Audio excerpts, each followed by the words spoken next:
Oke guys, kita berada di percetakan di Kudus ya. Kali ini saya akan mereview mesin binding atau mesin jilid buku ya guys. Ini lagi ngapain mas? Mesin jilid mas, Jilid cover ya betul. Satu kateren, ini ada berapa kateren mas? 10 kateren. 10 kateren ya.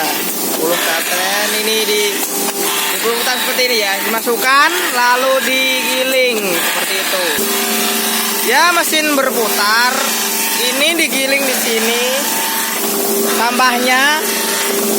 Lalu ada lem guys, ini lemnya dan sambulnya. Ini lem. Kasih lem guys. Pemasangan sambul.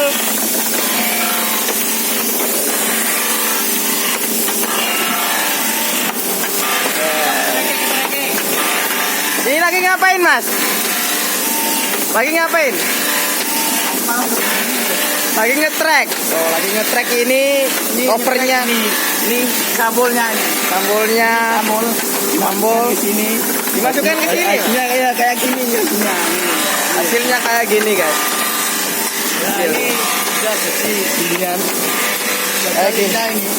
Di sini jadinya. Hasilnya Lagi. hasilnya. Oh, hasilnya kayak gini. Ya. Lagi ngapain mas? Gadok.